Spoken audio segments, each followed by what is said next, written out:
Hello guys and welcome back to our computer networks course. So in this video we will be talking about checksum, right? And let's see how checksum are calculated and how it is used to ensure that our packet is not corrupted, right? So let's get started. So the first thing that you need to know about checksum is that it is not calculated just upon your packet, right? So we were talking about a segment, right? And we are saying that it is not calculated just based on your segment. You also need some additional information, right? This is not actually required for checksum, but it is required to maintain the integrity of your data, right? So you want to make sure that apart from the information contained in your packet segment, you also want to make sure that your IP address of sender is correct, your IP address of receiver is correct, right? It is using the same protocol and it has the correct length, right? You also want to make sure that all of these things are also correct, right? So you include all of these as a pseudo header, right? So pseudo header is something that is not actually transmitted, right? Your pseudo header will not be transmitted. It is only used for checksum calculation, right? This information is basically present in your IP header, right? So you would know where this guy is and where what this guy is, right? And you also know what protocol you are using, and this can be calculated, right? So 16-bit TCP length would be basically the length starting from your header till the end of your segment, right? So this would be your TCP length. All right, so once we have all of these information, right, once we have a segment, once we have our pseudo header made, right, what we do is we divide it into chunks. So how do you do that? The first thing that you need to check is how big is your checksum, right? So in our case, we already know how big it is, right? We already know how big this is. So we can do that, right? But if you're talking about a very general case, right, and if you have a smaller checksum, then you need to make sure that your your segment gets divided into chunks of this exact size, right? This exact size. Okay.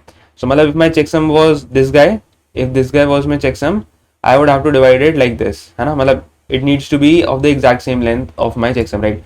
So what I'm trying to say is, if my checksum is 1 byte, my data needs to be divided into chunks of 1 byte. Okay. If my checksum is 2 bytes, my data needs to be divided into 2 byte chunks. All right. So what we're going to do is, let's see. So let me give you a small example, and then we'll move on to see how it is actually working, right? So let's take an example of an IP address.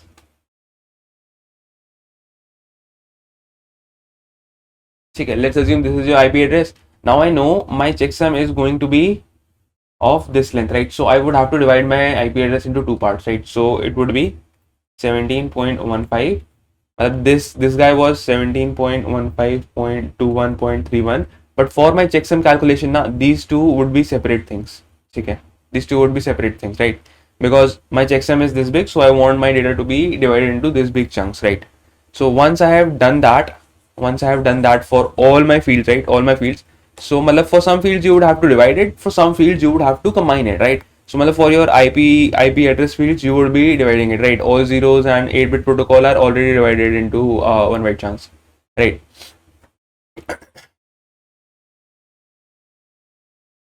My bad. This guy would be one thing, right? So this is one part. Okay, this would be combined to make one part, right? And your length would be one part, right? Source port number would be one part, destination port number would be one part, right? Sequence number would have to be divided in two parts. Okay, acknowledgement number again would have to be divided in two parts. Window size would be one part. Urgent pointer would be one part. Checksum would be one part, right? So when we don't have checksum, right, before we calculate it, you just assume checksum to be all zeros. All right. Okay. So that is what you're going to do. For this part, right, H length, reserved, and control, these three would have to be combined and then divided, right? These three would have to be combined and then divided to make sure that we get the correct size, right? So all right.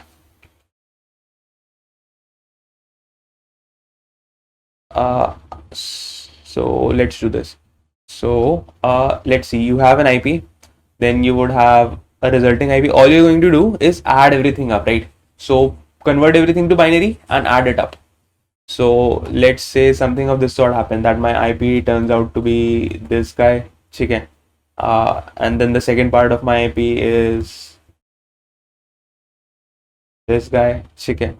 Then I have some zeros, and there's a 8-bit protocol, right? For TCP, this guy is going to be 6, chicken. So this guy will always be 6 for your TCP. All right. So this would have 6 at the end, right?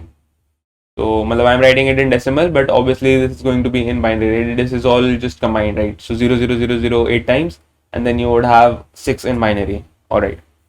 So moving forward, for now you don't know the length, so we should just leave space for it, right? Just leave space for it, and then you can see what the length of this guy is completely, and then add it here, right? So then there's a source port number. Let's say this is, and there's a destination port number. Okay.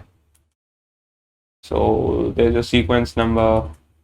Then there's your acknowledgement number. Okay, all those things, and all you're going to do is add these things up. Okay, you add everything up. So let's see.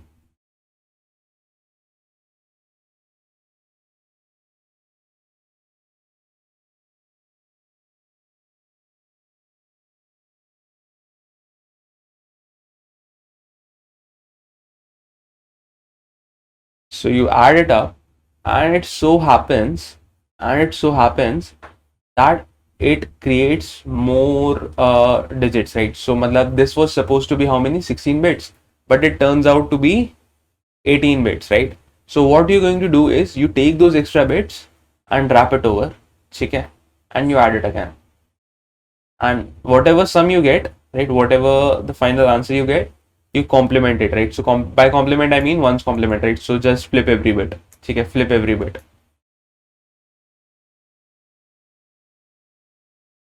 okay.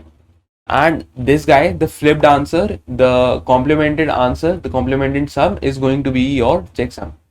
So this is used to maintain this is used to check your integrity of your data, right? If it got corrupted, if some field got changed somehow, right? The checksum would not evaluate to the same thing, right? So let me show you a small working example. Like, we won't be doing it on our TCP header, but I'm going to show you how checksum works, right? Not TCP checksum, how checksum works, right? It is the exact same method, right? But we are going to be doing it on a smaller example, right? Because these are way too many fields and way too big, right? So let's go ahead and do it on a smaller scale. So, all right, instead of saying that that was my checksum, that was my header, let me say that my header only has small things, right? Let's say it has field A telling me something, right? It has field B telling me something. It has field C telling me something. Then there's my checksum, chicken, and let's say there's D and E, and then there's some data, chicken. So for example, let me assume that my A field is 1100. Let's take 8 bits. So 11001011. Okay, that is my A field. Now my B is going to be, so again I said what we are going to do is divide it in the same size as checksum, right? So this gets divided into 2. Okay, so I get 1100 and I get 1011. Okay.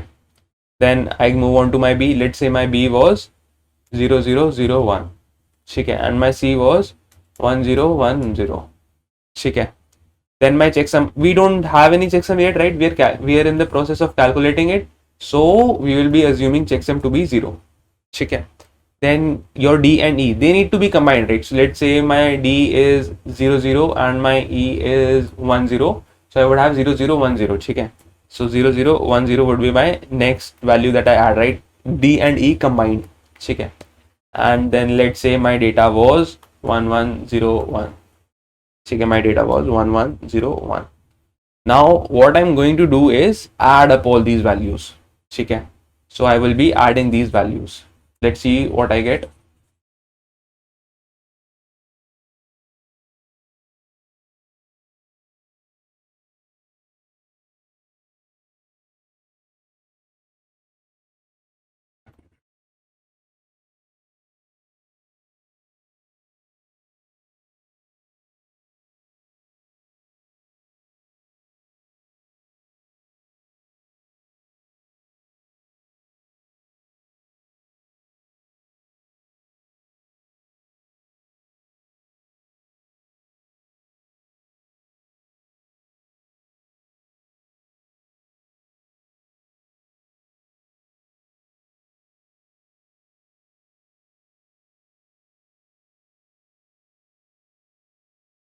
So that is what I get.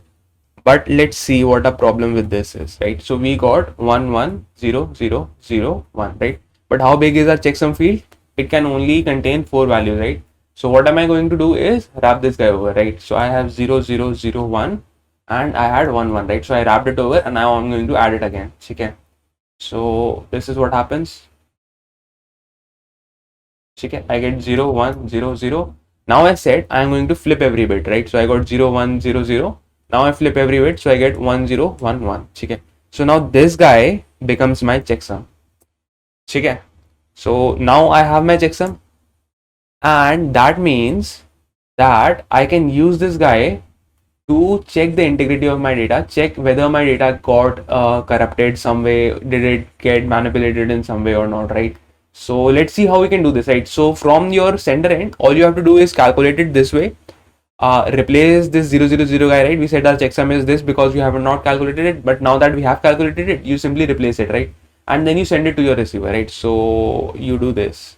Okay, you replace this guy with your 1100. Okay, you take this guy and you put it here, right? Now at your receiver end, I am going to calculate my checksum again, or rather the sum again, right?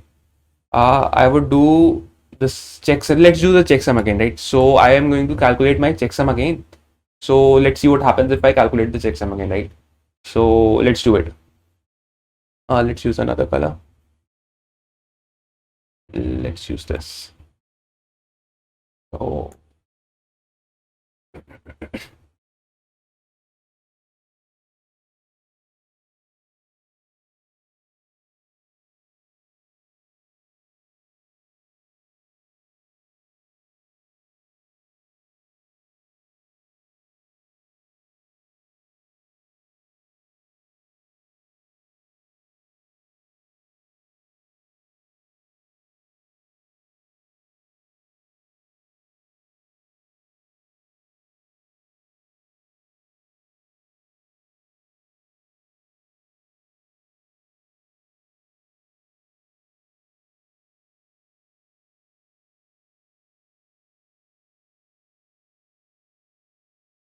So that is what I get on summing my receiver end information, right?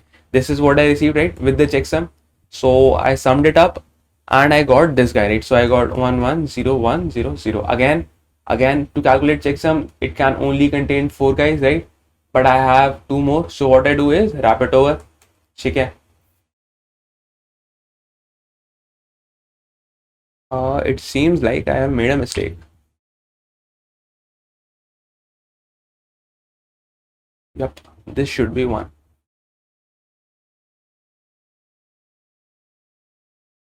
Right, so I wrap that guy over and I see what I get in my answer is 1 1 1 1, right? Now I had to do what? One's complement, flip every bit. Okay. So at my receiver end, if I can make sure that the checksum calculated from the data that I have received is 0000, matlab all zeros, then I can say that yes, nothing has been changed, nothing has been corrupted, right? But if that does not happen, right? What if my checksum turned out to be this guy, right? So I would have said that somebody has tampered with my information, right? Somebody has changed something, and that is the reason. That is the reason why this is happening, right? That is the reason why my checksum does not compute to zeros, right? So let me show you that as well, right? Let's do another simulation where we change just one bit, and you can go ahead and try with any number of bits, right? It's going to work always. Okay, so let me just change one bit and show you that it will not compute to 1. It will not compute to zeros if we have changed it, right? Let's see. So let me flip this bit for you. Okay. So what would happen is now you would get, let's see what a sum turns out to be, right?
I seem to have missed something, and that is this one. So let's add it. So let's do the calculation again, right? Let's do the calculation again.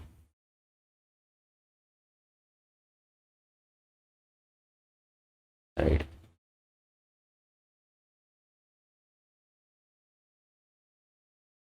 So once more.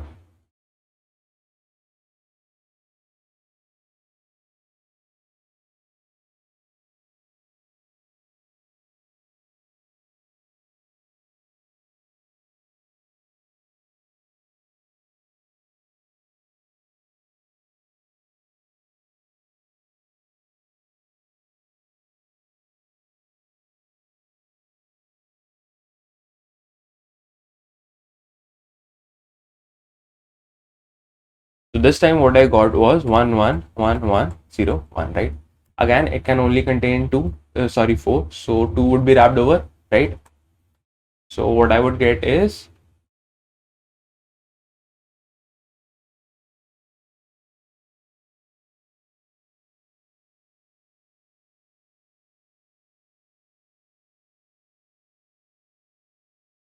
I get an extra bit, right? I got this. So again, it could only contain 4. 1 is extra. So let's wrap it over. And what I got finally was 0001. So once I complement this, what I would get is 1110, right? Instead of getting all ones, I got a 0, right? This tells me that something went wrong and the data that I have received is not correct. Okay, it tells me that the data that I have received is not correct and it must be discarded, right? So that is what we do, right? So once we have checked that our data that we have received is wrong, usually what we do is we simply discard it, right? And the sender would send that information to us again, right? And hopefully it reaches us untampered this time. All right, so that was all about checksum. Let's meet next time.